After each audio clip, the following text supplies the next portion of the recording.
I'm Lauren. I'll go through and do an intro in a sec, but I obviously missed the memo around the PowerPoint templates, and not for a lack of them trying to tell us about them. So you'll have to ignore my format here, but just to quickly go through what we'll talk about today, just like the name of the session, I'm going to talk a little bit today about a website redesign we did in Boston. Now it feels old. We started in 2015 or 2015.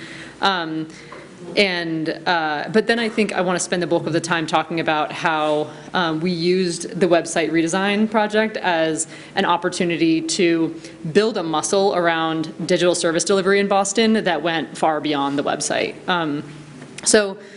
First, hi, I'm Lauren. So my background is that I got my entry into government as Boston's chief digital officer, so helped stand up a digital service team there. I gave it a fancy title. It was 2 web content managers at the time. And we did do things like have the city social website or social media accounts under us and everything like that. So it was pretty broad. So maybe that was step 1, is just kind of like broadening the scope of our domain. And since I left Boston,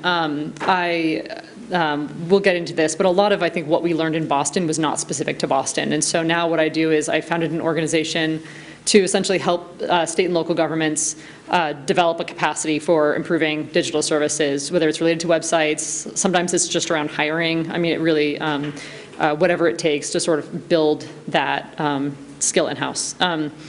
Got a couple kids that keep me busy. And other than that, now I'm living outside of Philadelphia. So if anyone's from there. So just to sort of take a step back, I'll take you down memory lane here. But just to go through what we actually did in Boston. So the project started off like so many government website redesigns. There was sort of a broad consensus that the website was terrible. There were a lot of really troubling metrics around it. The reading level was atrocious. It was not mobile responsive. It looked bad. But generally, there was just a consensus that we needed a better website. And I think what became clear to me when I started in Boston was that we weren't going to be doing anything until we fixed the website problem.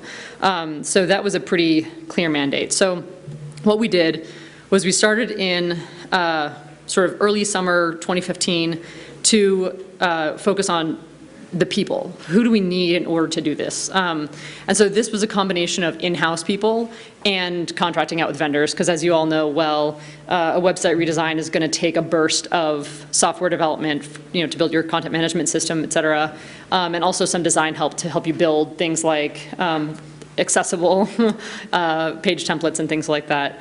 So that's really what we spent time doing. So first thing we did was filled some in-house gaps.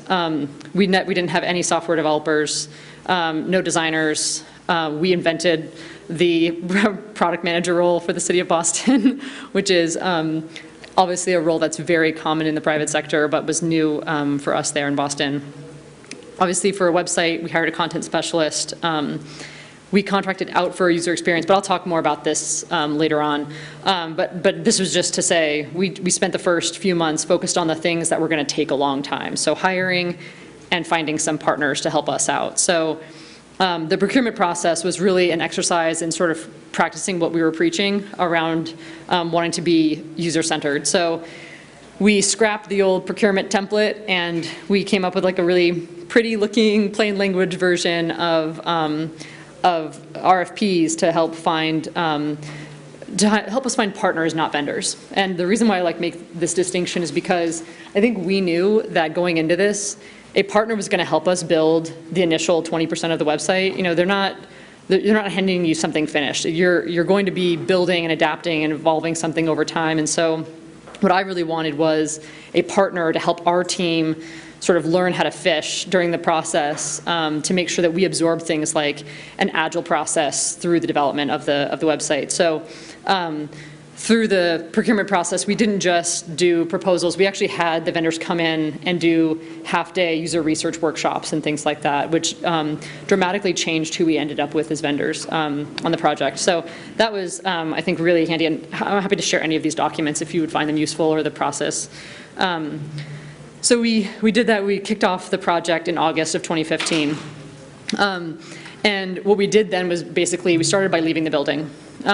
We talked to residents in Boston, businesses, and a lot of people internally, because I think a lot of times when you say user-centered and stuff like that, a lot of people immediately jump to constituents. But I think some of the heaviest users of a city website are actually internal practitioners. And so we spoke a lot with a whole variety of people. Some of these things that we heard are not going to be surprises to you all.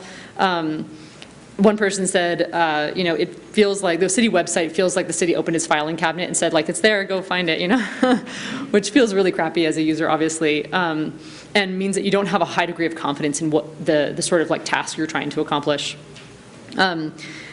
But I think the most damning thing we heard was it's exactly what you'd expect of a government website. And that, I think, just spoke to how painfully low the bar is for interactions with government, and really set the tone for a lot of the work, a lot of the sort of mission of our team. And this last one I just include in here because it spoke to a lot of how residents are focused on their own problems, and so they don't necessarily need to know if it's going to rain on the whole city. They want to know if it's going to rain on them today. Do I bring an umbrella with me? And so these were all extremely important insights that I think we took to sort of build out what we interpreted to be the job of the city's website. And I think the first thing we did was basically question that assumption in talking to users. We went in with a very open set of questions to learn these answers. So in January, we launched Pilot. So this was a very quick timeline. The pilot was 4 pages. It was not threatening to the old website, and in a lot of ways, I think the small scale of it meant that we could really experiment in ways that made it not sort of subject to as much scrutiny from internal stakeholders, which was really nice. It allowed us to sort of operate under the radar while still producing something very public, and I think demonstrating the progress we were making. So we launched this quickly to test a number of different ideas, which I'll sort of go into in a little bit, but it allowed us to sort of very quickly collect feedback from people about what was working and what wasn't. We discovered we had a lot of accessibility problems with this, which were made very clear to us early on, but it's nice to catch it at a pilot phase. And I think importantly, it allowed us to demonstrate progress internally as well, not just to residents in Boston, but also to city staff. So after we launched that, we spent the spring sort of iterating on what we had produced. So figuring out what was working for people, what didn't make sense, tweaking those types of things while we were at the same time doing massive amounts of content rewrite.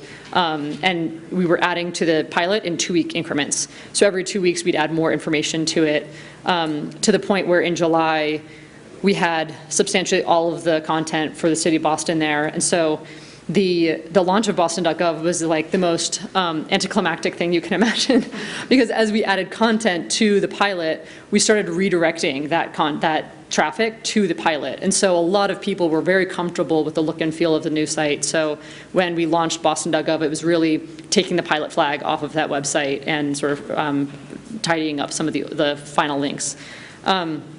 So what we launched in ultimately, we launched a new design.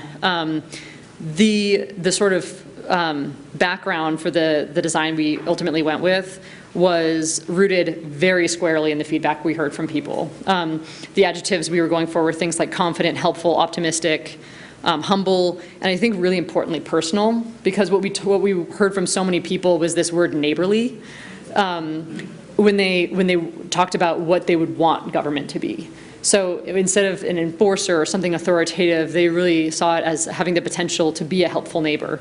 And that's what we wanted it to be. And so we wanted to communicate that with sort of consistently throughout the site, which started with design. We also completely changed the way we organized content. So you're all familiar with government's love of silos.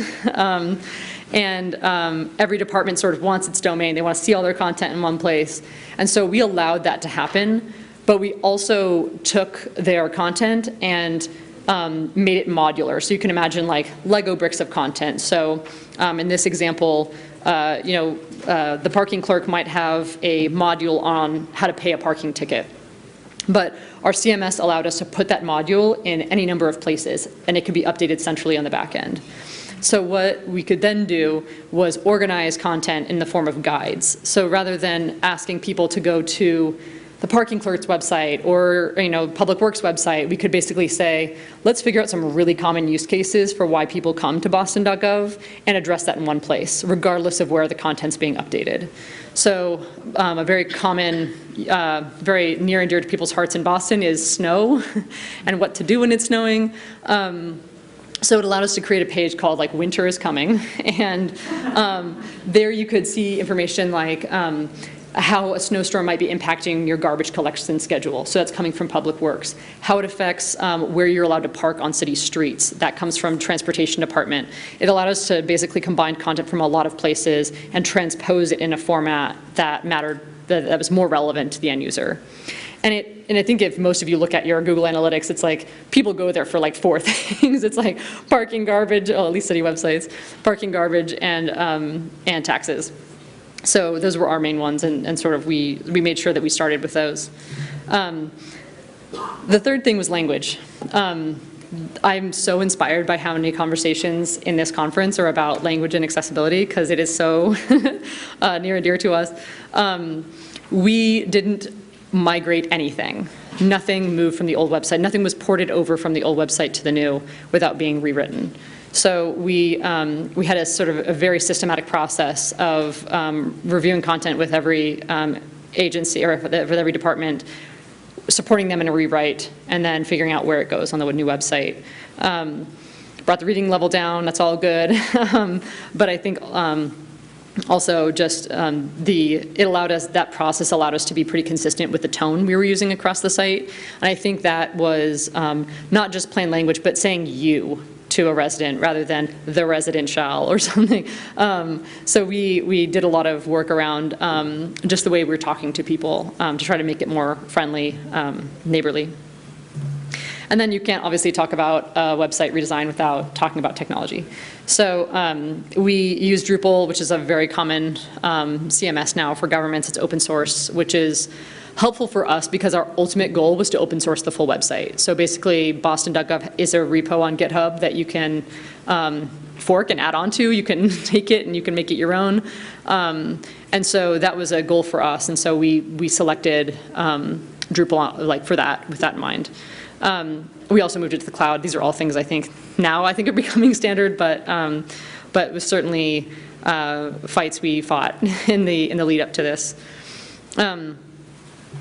So then I think a better label for this last one is sort of like begin, because as many of you know who've done this, launching a website is really just the beginning of the project. And so the team has actually grown since I left, and they are doing all kinds of things. They're, I think soon, I shouldn't get in front of this, but I think that they'll be also upgrading to Drupal 8 this shortly. And so they're continuing to do just like incredible work there. So that was the project. I think what is probably more interesting is to talk about how we used it as an opportunity to do like a lot more than a website project. So I broke this down into a couple different areas, and I'll just caveat this by saying like this was like our experience, and I think all of you have like extremely valuable experience that I would love to hear from. So I'm going to leave time at the end to just like have you like invite you to just like add your own like things that I missed in here. So keep that in mind as we're going through these. The first was just like the inherent scope of a website. There's this great quote recently by Carrie Bishop. I don't know if you know her. She's the chief digital officer in San Francisco. But basically, like, you can't go anywhere. Like, you're not contemplating any other improvements to your organization until you have a functioning website. And I think there's a lot of truth to that. And I think one of the things that we learned was just how powerful the website is in a city, and for a lot of reasons. So I think the first, am I stuck here? What have I done? Wow.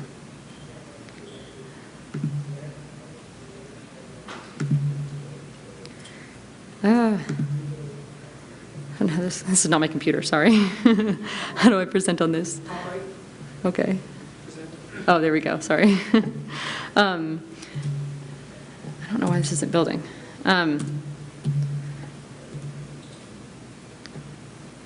All right, well, I'll stick on this for this slide. We can just read it off of here. The reason why websites are powerful, they're highly visible. So obviously that's like many people's first interaction with government is through the online interface. I think second, it's core to communicating and delivering government services. So it's for a lot of people the entry point, not just for their impressions of government, but also for reaching a lot of other services. So it serves as just like an important like meeting place, gathering place for information. The third, which is like, I can't understate this enough, but it is such a core piece of technology. I don't know how many of you have this experience, but when we started talking about taking like innovative methods and stuff like that and applying them to government technology, a lot of people we talked to were like, oh yeah, like that like mobile app where you like adopt a hydrant or something. And we're like, no, these ideas can be applied to core essential pieces of government technology. These are not these ideas of like agile and being user-centered are not just for nice to have apps, but are for things that are core to your functioning as a government. And so it allows you to sort of take principles and sort of like apply them to really core pieces of technology. The fourth is that it involves such a rare set of skills in government. So in many organizations, the only developers are in the web department. The only content specialists, the only designers. And so it's a lot of skill sets that are just really important that have no other home. And so, and as a result, you can provide a lot of support for other people in government who are lacking those skills on their own team. And then lastly, it's an opportunity to show rather than tell, which is such an important way of sort of communicating with people like what it is that you're trying to do and how you're trying to accomplish that. So we found it to be, especially as I talked about like that pilot version of the website, being able to, instead of talking at a theoretical level with a content liaison in our fire department about what their content might look like, we can show her real time. And I think being able for people to see real-time changes to that content was really, there's some wow factor with that. Let's see if we can go back to presenting here.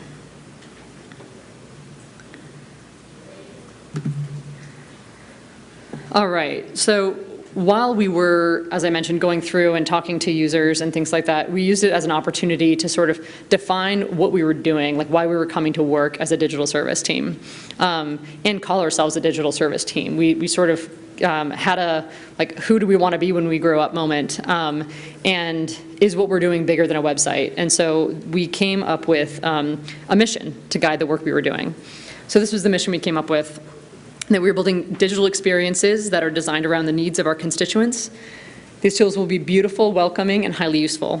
We intentionally used words that were rare in government. Beautiful is not one of the words that were commonly used. But I think this, I think we had seen too how quickly technology changes, and how while today we might be really building a website, tomorrow it might not be a website at all. We don't know what tomorrow brings, but we knew that the last website was built the year before the iPhone came out.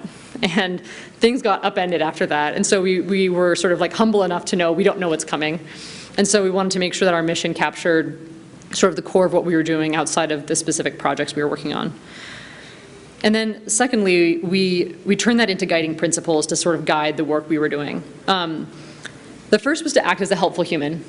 What we heard from so many people was feeling a lack of empathy from government officials for their experiences, the kinds of things that we're having to go through in order to, stand in 2 different lines at City Hall to get a piece of paper.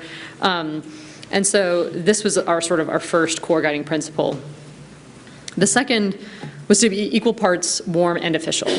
And by this we just meant to acknowledge that to be warm and to be official are not mutually exclusive.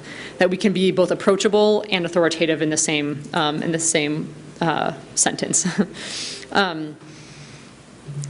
Thirdly, the system is complex, and it is incumbent on us to help users navigate that, since we are the subject matter experts.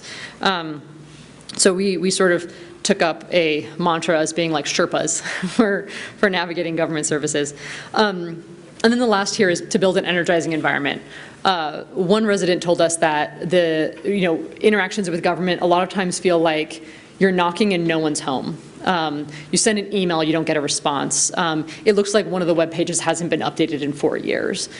So we did a lot of changes, like every piece of content has a last modified date on it. We have strict rules in terms of like how long we can sit on an email before we respond, even if it's just to say, hey, we got your email and appreciate what you just told us. We're gonna get back to you when we fix the problem. That we establish some standards around having people feel like there is somebody there is somebody that cares about your experience, and those people are us. Third, and I started talking about this a bit earlier, but we built out a team.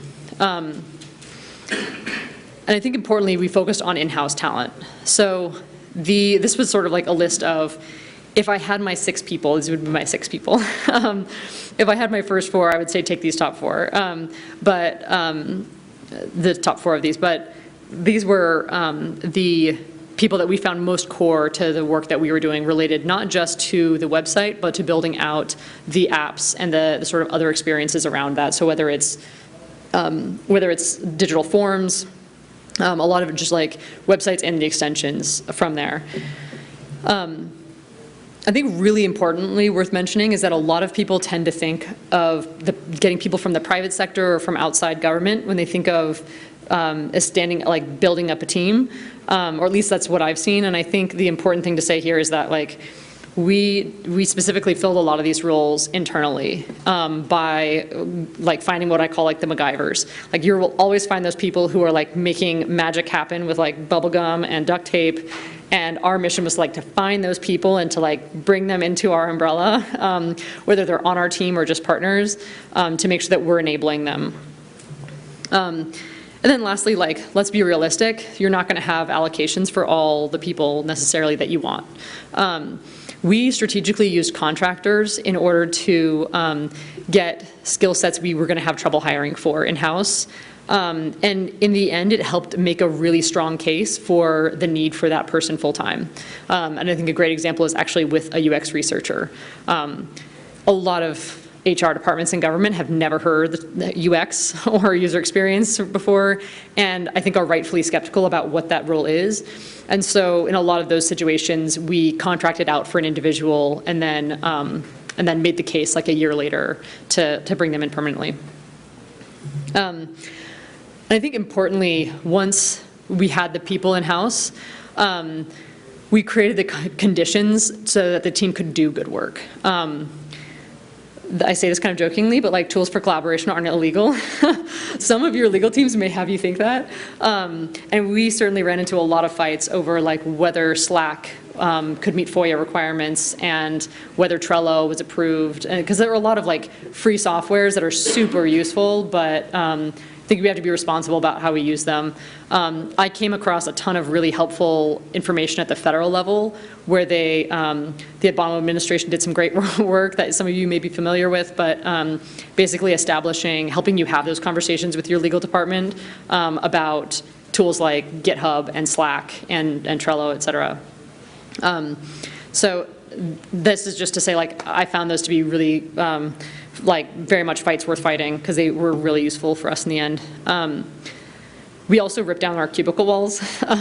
Property management made this really difficult, but it was extremely effective for us to be able to have a shared workspace as a team. I know Denver talked about how they've made a really cool space out of their basement, but we sort of did a similar thing. It's really important, I think, for the team to be able to collaborate that way. And lastly, I mentioned the team is still the same team there. What is it, 4 years later, which is, I think, can be really hard when you're standing up a new team, and especially when you're trying to like draw people in with talk of like flashy new digital stuff. A lot of times those positions see a lot of rapid turnover. But the team is in place, I think, largely because we sort of like did a thing that was really rare in Boston at the time, which was helping people grow in their careers. A lot of times it's kind of like, you know, you just kind of keep your role for a long time, and I think we were really intentional about helping people go from being a graphic designer to being like a design director to like being like the person that sort of is the design guru for the city and stuff like that. And then the last thing is that just in general, we sort of treated every decision as a talent decision, because ultimately everything we were doing was changing our ability to recruit people, whether that's internally or externally. So we had 0 dev candidates in our pipeline until we launched the pilot. And as soon as the Drupal community saw that we were going on Drupal, they were like, oh wow, you guys are going to do open source stuff and this is going to be cool. And we had candidates, and so I think even though that started off as a technology decision, it ultimately had massive implications for our ability to hire. I think the same is true around things like ripping down your cubicles and creating sort of like a culture and an environment where people want to work. The number 4 here is delivery. This was one of the things we heard from after one of our first conversations with one of the departments around redesigning their content for the web. We were so excited. We had a really energizing conversation, and they sort of mumbled under their breath at the end, like, great talk, like, see you again, never. And they might have been joking, but it was, I think, really, like, we were all taken aback by it. And I think the important thing for us to realize was that we're not the first people to go get them excited about interesting ideas. A lot of people had before, and nothing came of it. They've been talking about a website redesign for 5 years before we got there. And so I think that was sort of like the first humbling step of the process. So ultimately, our strategy was to deliver because it was unexpected. So we showed up. We, I think, really importantly defaulted to yes, whereas a lot of other people gave the, that's not my job answer. They didn't expect to hear like, yeah, I can help you with that, even if it was sort of not directly related to what we were entering the meeting to do. We said what we were going to do.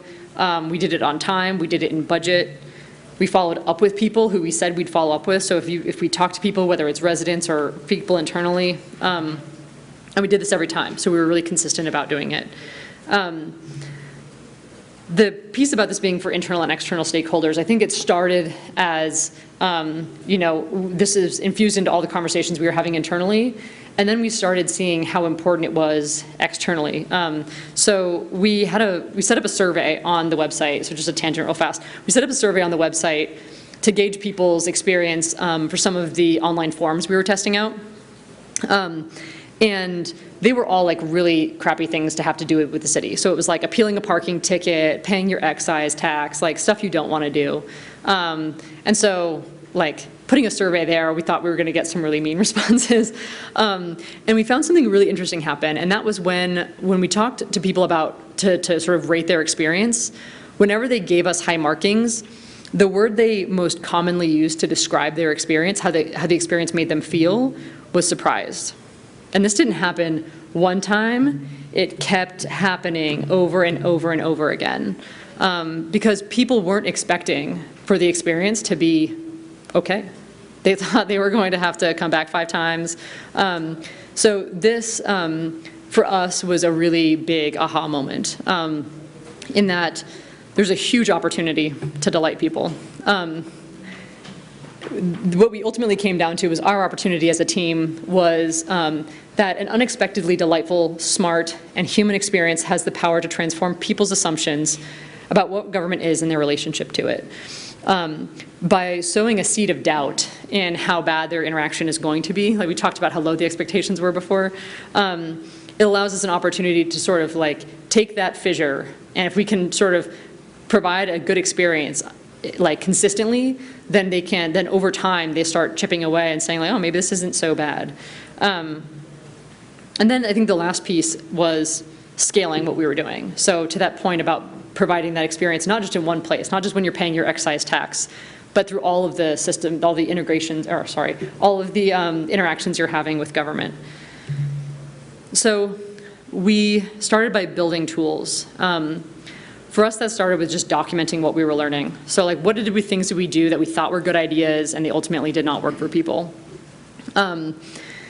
We did research to understand not just, okay, once we learned something like some sort of user pattern worked, like putting this information next to this information, we also wanted to understand like, why isn't this being done now? So like if maybe the website, maybe the city already has content guidelines, so why aren't they getting used now? So we wanted to understand also what obstacles exist for putting sort of like best practices into practice. We then turned the things that we learned or standards we developed into really highly useful toolkits, which I'll talk a little bit more about. And then lastly, like we were under no impression that we were the only city government doing this.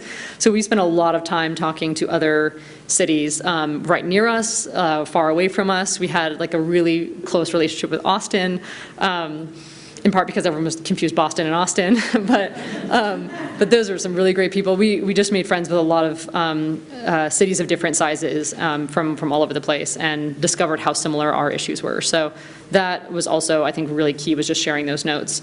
I still credit the city of Cambridge as being like the only reason why we got our website redesign done on time, because they were like a year ahead of us, and they basically said, forget technology, content is going to be your biggest problem. And so we doubled down on content, like from that day. And it did turn out to be the biggest beast of all. So that was huge.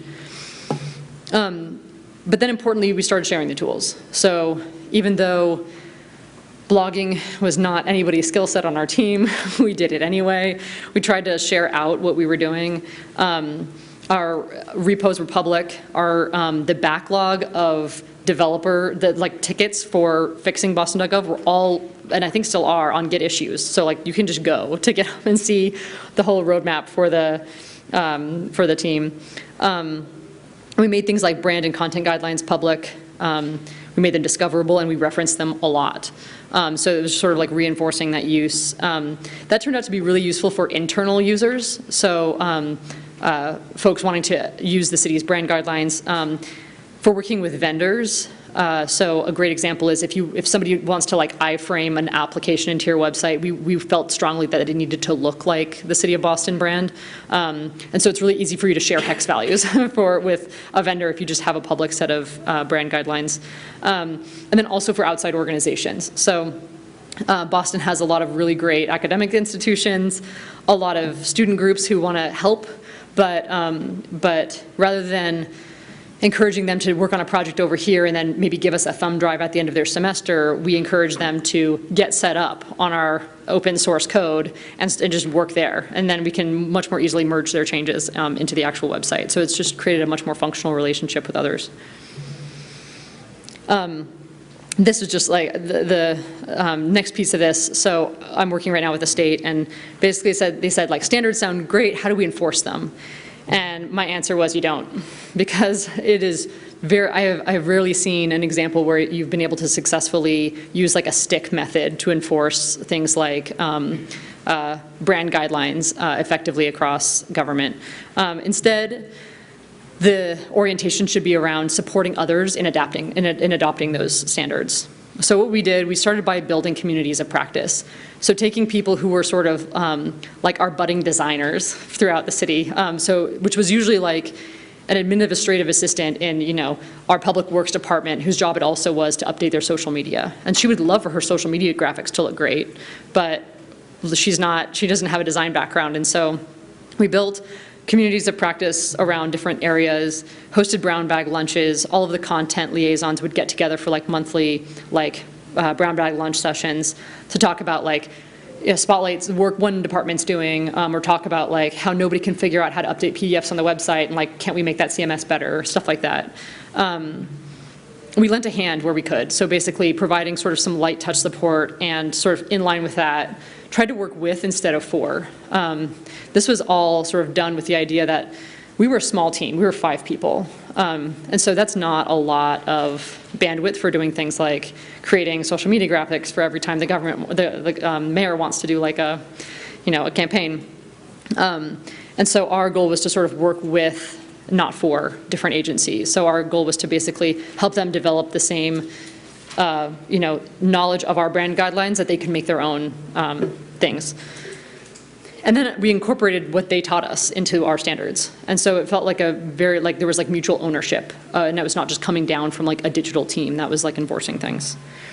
The most important part of this, I think, is that it made the transformation that or the sort of kinds of things that we were putting into practice resilient to change.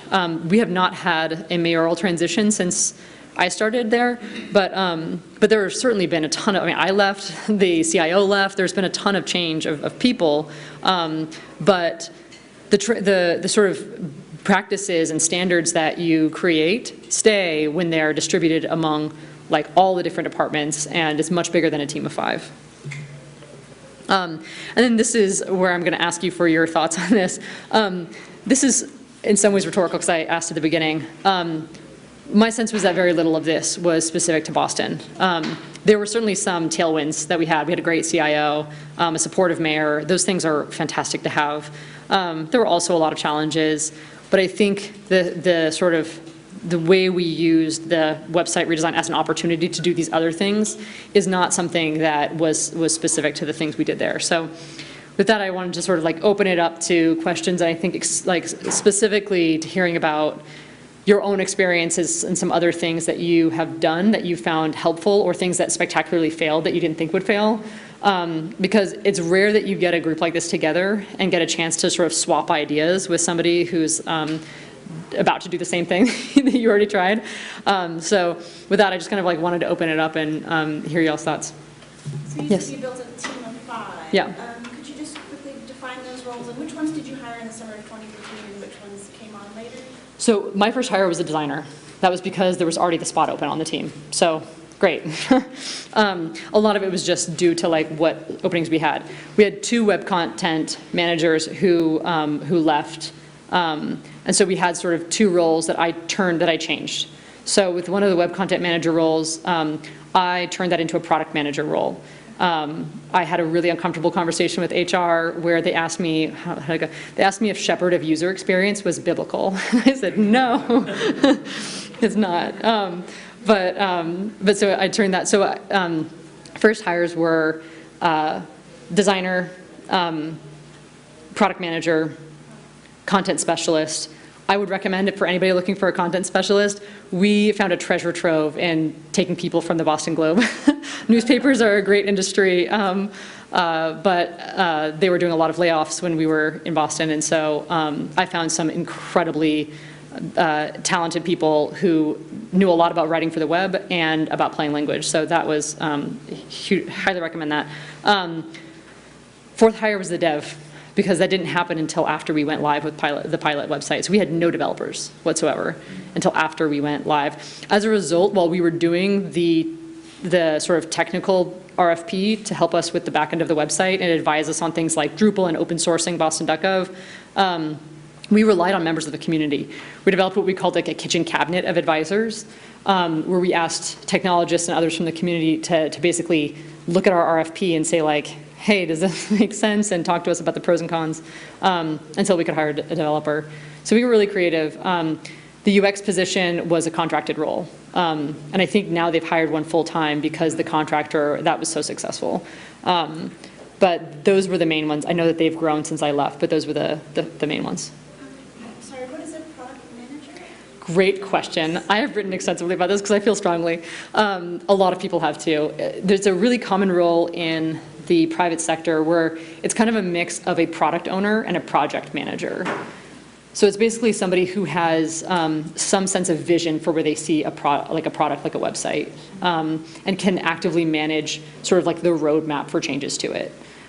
So they're the ones who like can decide like, do we spend the team's time fixing bugs this week, or shall we invest in like making a new website for the city budget? Stuff like that. That person is sort of like the one in command. They're like the quarterback. Yeah. So what do you recommend for the half of the room who are teams of 1 with no budget and no possibility of expanding their staff? Yeah. It's like, this all sounds so amazing, but I know. It's never going to happen. Yeah, no, I hear you on that. I think the best thing I can say is that, like, I found it really useful that there were other people in other departments who had a lot of these skill sets. One of the best designers we found in Boston was not anywhere in the IT department, like, or in any related to the stuff we were doing. So like we found we had to like ask for help from other places. The hard thing about that is that it's not as reliable, obviously. A lot of places have like Code for America brigades, but again, volunteers are hard to rely on, and a lot of times it's just like there's a connective tissue problem there, where I found it just like hard for them to understand the context that you're operating in. Much easier to find somebody, I think, internal, who's not necessarily part of your team, to sort of like inspire them to do work. I acknowledge that there's a lot of tough problems. I think if you can do a whole lot with a developer, and basically a product manager-esque type person, I would say a lot of user research stuff is not rocket science. There are some great General Assembly courses on it, or just like some great ways of getting that information by sort of osmosis and working with the UX designer. So, and yes, I'm sorry, yeah, I had a better answer for you than that. Yes? Did you get any response from the public when you were having 2 sites going? How did you make it so that the experience wasn't jarring? That's a great question. Especially, I think one of the biggest challenges there was that the content couldn't be easily mapped one-to-one. Because we had some things on the pilot that were, like we didn't migrate like a whole department at one time. We tried to minimize some of the jarring behaviors, but basically we started by working with the most common use cases. So for us, it was like having a car in Boston. Like, what do you need to know? That obviously involves information from a lot of different departments. And so there was a time when departments had to keep information updated in 2 places. That was one of the biggest reasons why we went fast. The whole process from kickoff to launching boston.gov, so turning off the pilot, was 11 months. And so like we weren't asking people to do any of this for very long. The time between pilot and full launch was 7 months. So I think shortening that amount of time was really important. I've also been part of cities that underwent a mayoral transition in the middle of the website redesign, because it lasted just the timing was wrong, and it decimated the team. And so like that doesn't always happen, but I think there are a lot of pros to doing things as quickly as possible, because your users need to be able to not have a confusing experience. But I think really importantly too, for your departments who are trying to keep their content updated, that there's no confusion about like, oh, well, I have to do it in 2 places now, and that's confusing. Certainly, it's not like, it is a problem. I think the best thing in our situation was just go quickly. Mm-hmm. So, yeah, sorry. A question on the speed with which you did this project. Kind of seems to me like that would mean you had to step on some people's toes to move that fast. Did you find that was the case, or I guess how did you deal with people who maybe were moving too fast for? Yeah, this is such a good question. We pivoted. We started by, actually we followed the city of Philadelphia's lead. They basically did like a content audit and then basically told their departments to like improve their content according to certain guidelines. We tried that. We got crickets. Like that's all we heard when we did that. And I think rather than trying to be more forceful with departments, what we did was like, why aren't you doing this? It turns out some people didn't know how to open Google Docs. Turns out for some people it was just intimidating. It's like, I'm not a writer, I'm an executive assistant, and I'm in my part-time supposed to like keep the website updated. I don't know what I'm supposed to do with this. So no one did it.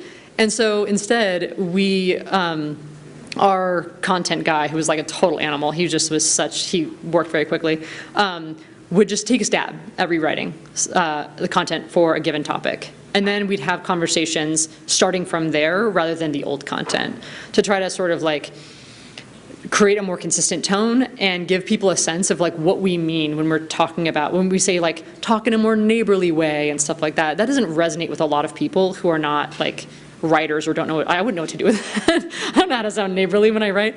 And so we basically changed from the here are the guidelines, go for it, to basically saying, we took a stab at this. Can we have a conversation about it? We're like totally like open to your ideas. That still had problems. We had a couple departments who were like, how dare you dumb down our content? And that I would say was probably like 3% of the departments though. It was pretty rare that we came across that. But for departments like that, we burned bridges with them because we tried to rewrite their content. And it was really hard for us to know, especially like we were new. It's hard for us to know where those landmines are. And so it took, I think those were obviously like a lot more all right, let's take back 2 steps. But I think in those situations, data was really powerful in helping us bridge certain gaps. Like a great example is our public works department really wanted the city's help, like residents' help clearing storm drains, or like what we might think of as storm drains, but they are apparently catch basins, which is a very big deal. It's not the same thing.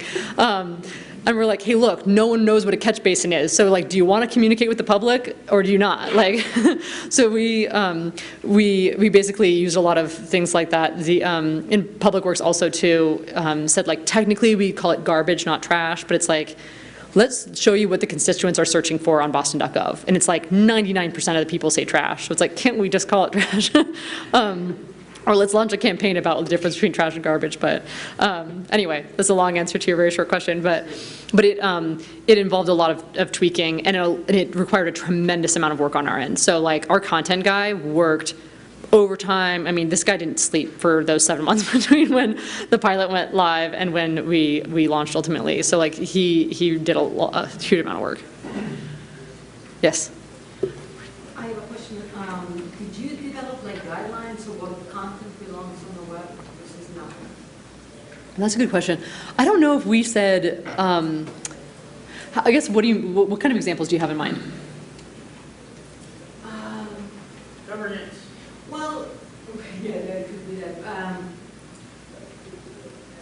I guess you could have, there's different ways to describe something, right? So if you want to create an experience to help somebody complete an interaction or transaction with government, it's written a certain way, but sometimes you also want, like, I want the information out there. So, how something, what something is instead of how to get something done. So what the guidelines say, well, the how to stuff belongs on the site, but the FYI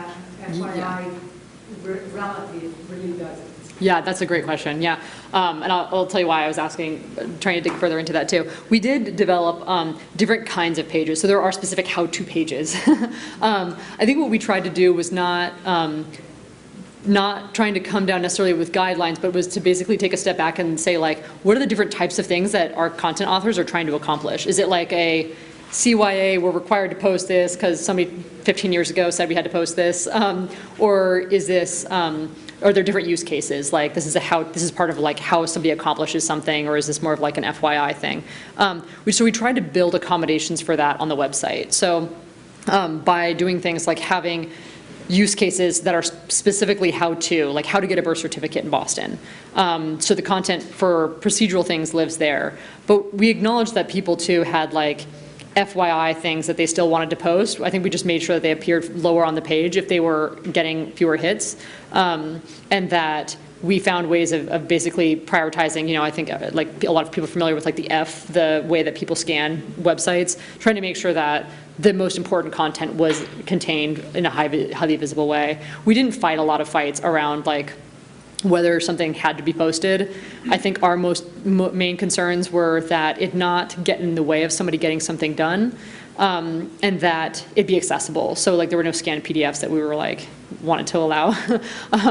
But I think, so like a good example of that is we knew that each department still wanted one place for all their content. And so like I said, we still allowed each department to have their own website with all their content, but we just treated it as Lego bricks that we could then pull and transpose in different formats elsewhere so that we could display it to users in a different way.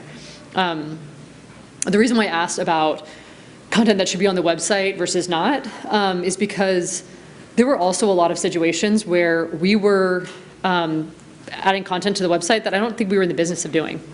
A great example is early on, we looked at web traffic, of course. You always look at Google Analytics when you start a website redesign. And consistently, one of the top pages was food trucks. Where are the food trucks? And we just like thought everyone wanted to know where the food trucks were. So one day after we went live with Boston.gov, the food trucks page went down, the app for it. And it was like, oh my God, we have to build a new where are the food trucks location app now, because it's our most visited thing. And so I told our developer, like, we're not the only people in the world to help people figure out where things are on a map. Like, go find an open source solution that we can, like, tweak and reuse. And he comes back like an hour later and he's like, interesting story. I found 3 that are all for Boston, and they all get their data by scraping boston.gov. And so we're like, oh man, no one cares about our webpage for food trucks. Everyone's scraping it for their own apps that look way better than ours. And so instead of investing a lot of developer time in that, I think we stood up a basic webpage for it, but we focused on building better data sharing for getting that information to people. So I think there's also a story to be told in that kind of thing too, where should we be in the business of sharing on our website, and where do we just provide the information elsewhere? Yeah. You mentioned PDFs, scannable PDFs. Yeah. What did you choose to, you said you didn't port anything over, but I'm assuming you had to bring some PDFs over. Yeah, so when I said we didn't bring any content over, it was basically like web content. We did turn things into content, and this is like kind of a side project that I took on, but I basically hired a contractor, I don't know how our CIO let me do this, that I called the PDF killer. And he has a fantastic Medium post about this that I would like widely share. It's called like what I learned in 2 years of migrating forms or digitizing forms in Boston. So Josh Gee is great. His name's Josh Gee, G-E-E. It's a great Medium post. But basically his whole job was inventory all the PDFs in Boston, make sure that in particular any interactions that were requiring people to do via PDF, so like a static form, digitize those processes. And so it was like, we're gonna make everything online. I feel like a lot of governments still think this is feasible or like the right way to go about it, but like we learned a lot in that process. And so we basically like used that process of inventorying PDFs to flag them as different levels of like things we care about. So there were things like, first of all, it was hard to figure out what was a PDF. We did a lot of like, I forget what we did. I think we scraped the old website and looked for cues in the file name to figure out if it was like a PDF, because we didn't have, there was something weird about our CMS that like didn't allow us to see if it was a PDF. Anyway, this is more feedback than you need. But basically we went through a fairly manual process of figuring out like, is this stuff readable? Is it not? How much traffic does it get, so that we figure out like which of these should we care about, stuff like that. So we basically did like a content audit on the form, on the PDFs themselves.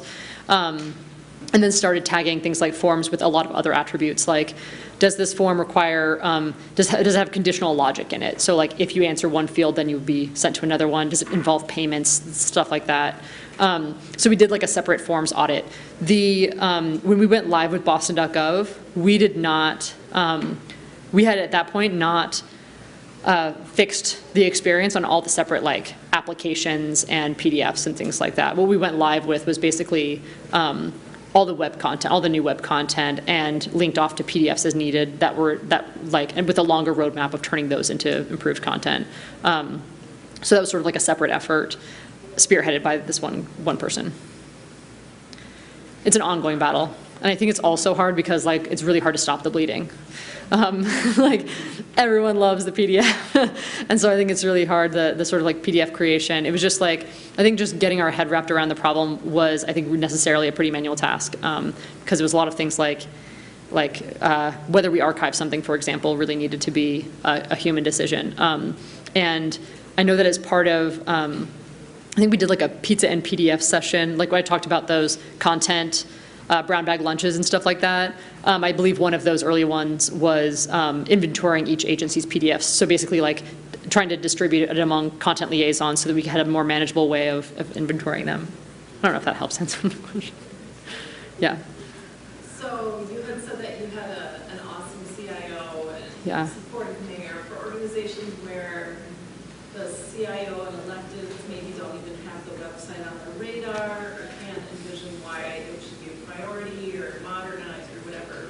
What are like the top sort of measures, metrics, stories, research that you think are compelling? Yeah, that's such a good question. I think actually, so we had a great CIO, which was fantastic. I think worse than ambivalent leadership is actively involved leadership, and they just like want to keep things the way it had been. Like that's very difficult to work with. But if you have somebody who doesn't have their eyes on the website, that's okay.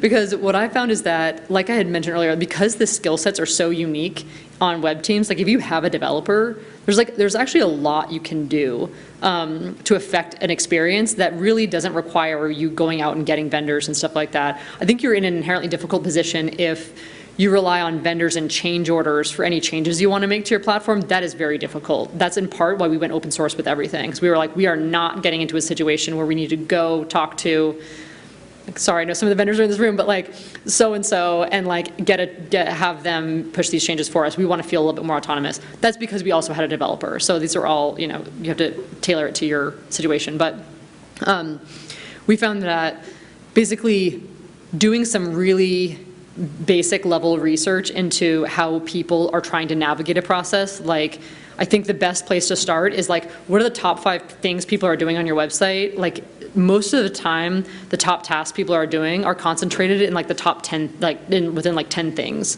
And if you can alter those experiences to just be a little bit better, you can actually make a lot of headway without having to make a case to leadership that you should be able to do these, because some of this stuff can be tweaked somewhat easily. So like a good example is in Boston, they used Xerox to allow people to pay for their parking tickets online. And so we just kind of like got on the phone with Xerox and like found a friendly person over there to like talk through some of this stuff with them, because they had a lot of backward things on their end. Like it involved like finding somebody pretty low level over there that would talk with somebody on our end, a developer on our end, and they could just kind of like make some fun changes together. They could like nerd out together and like make some changes, and it kind of happened under the, you can operate under the radar. I think the worst situation is where you have leadership and they are like micromanaging in a way that's disruptive.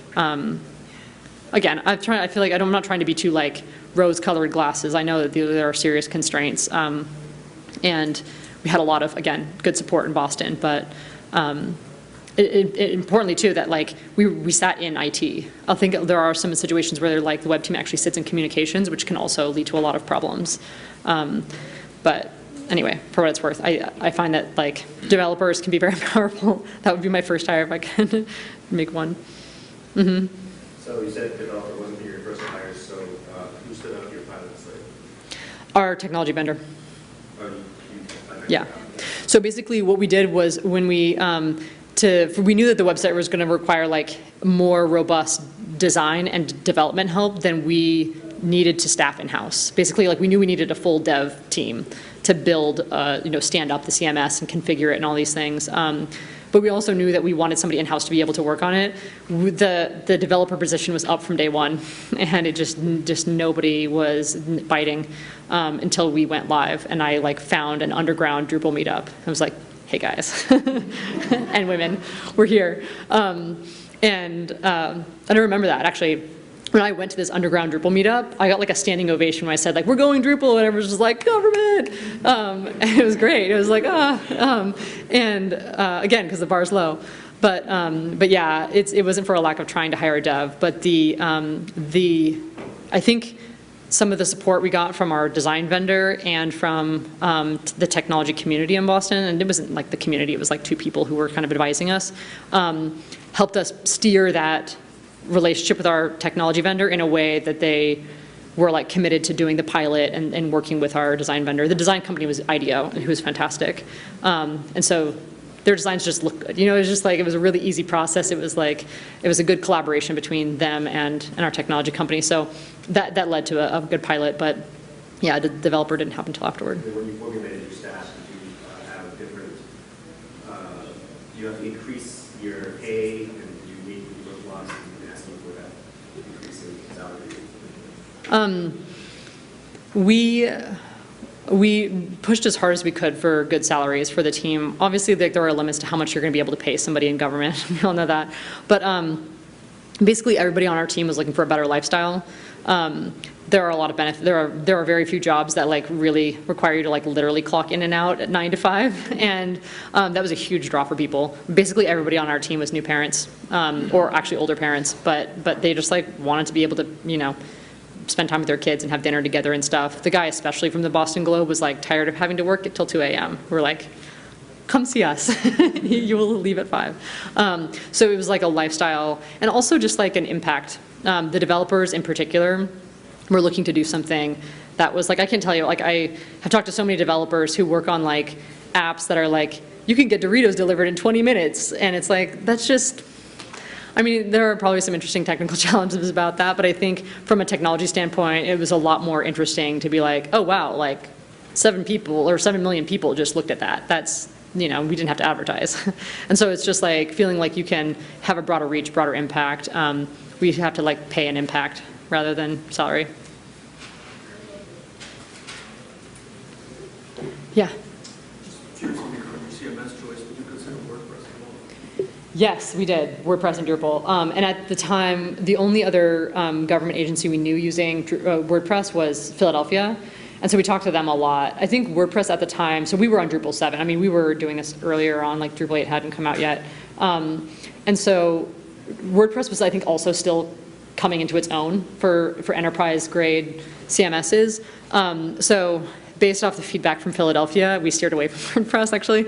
And it came down to, honestly, the vendors who responded to our RFP. We didn't have a ton of open source vendors who responded. And the ones that did, there was, I think, one WordPress one, and we didn't feel like they were strong enough to do the project. So yeah, it came down to that, honestly. And that's because we didn't have a stance. Like during the procurement, we were like, we think we have a preference for open source. Talk to us, we're open-minded. And we had like, the strongest ones were Drupal vendors. Mm-hmm. Did you have any project scope creep? So to meet your deadline, did you have a lot of other people or departments asking for extra features that you just said we're going to push off until later? Yeah, absolutely. we did. And I mean, we kept a really aggressive timeline. And I think which I'm happy to talk about cons of that as well. I feel like I've been focusing on like all the positive things. But yes, we did have to do a lot of, okay, we'll tackle that at this point. But it came down to delivery. Like the fact that we would show back up was really important. Like we weren't like, we did a pretty good job, and that comes down to having a product manager. Somebody who's saying, managing your backlog. So saying like, hey, we told this person 6 months ago we were gonna tackle this in 6 months, so let's do this. And also making sure that when an agency comes to us and says like, we want a new budget website, well, we have to scope that. Like how much can we do in 6 weeks? And how much can we test before we like throw a bunch of dev time at this and stuff like that. So I think it was managing like what we could do in the scope and sort of like combining things together in a way that made sense. Like a lot of our online forms were more similar a lot of times when they'd come from different agencies than two handled by the same agency. So like birth and death certificates, for example. We were like, oh, we'll do those at the same time, right? It's all registry, you know, it's all the same like group that you're working with.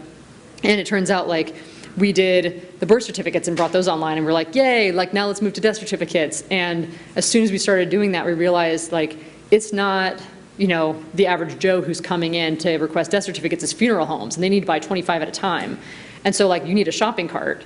And that like completely changed the solution. And so we're like, dang it, we can't use the same technology to do this one that was so similar. And so when I talked about the forms inventorying work, it was a lot of those kinds of things, like how do you group projects together like and like in ways that might not seem obvious so that as you're doing them, you can sort of like piggyback two things and sort of make it happen faster.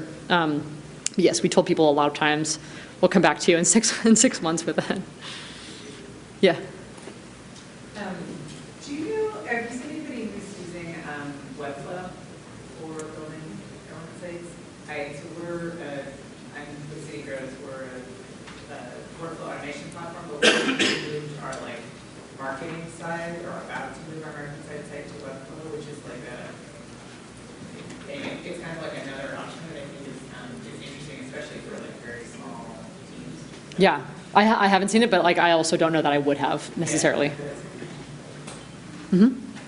So in addition to product manager, did you, I mean, it's a pretty short timeline, but see other organizational, cultural mindset shifts that happened as a result?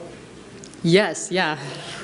I mean, I think the reason why the role of product manager is so important is because it's treating a website and anything like a product that you're constantly investing in. And so it just sets a level of expectation that's like, we're not in a world anymore where you like download Microsoft Office onto your desktop and come back with an update 5 years later. It's like the website needs to change every day, just like Gmail gets improvements made to it underneath you, you know? And so technology is just inherently different. And I think the roles started reflecting that like this. Like that primary service channel, just like a calendar or a phone, are you seeing that digital touch point is now? Yes, yeah. Is delivery. Yes, there are some good stats that I don't have at the top of my head around 311 and basically how once we started providing a better online option, all of it started going. And actually, as we would bring processes online and create an online option for it, it was just like dramatic how much the traffic just went away. Like people just weren't showing up to City Hall anymore for this stuff because it was all going to digital channels. I can get the stats for you, but they were they were very dramatic. Yeah, and like from that you can estimate some really good back of the envelope math on like how much time you save people. Especially for things like birth certificates where it's like, you're gonna drag your newborn into City Hall to go stand in line for a birth certificate. Like, no, ew, the baby should be at home. Like, and so the stuff like that where it's like, you can calculate hours saved, but also just like inconvenient, you know, there's just a lot that you can, I think, measure with that, definitely. I should mention too, because so much of this was not specific to Boston, basically when I left, what I'm helping governments do is like this, basically helping them figure out like, is it hiring people like product managers, like which kinds of things can you do to basically like make this stuff work and stick and sort of like happen given like what you have at your disposal. Because there are a lot of solutions out there, like Heather mentioned, that are I think better tailored to different situations. Every situation is not the same. Sorry, I know we kind of went over time. Are there any other questions, or people are happy to welcome to come up and ask anything? Cool, okay, thanks.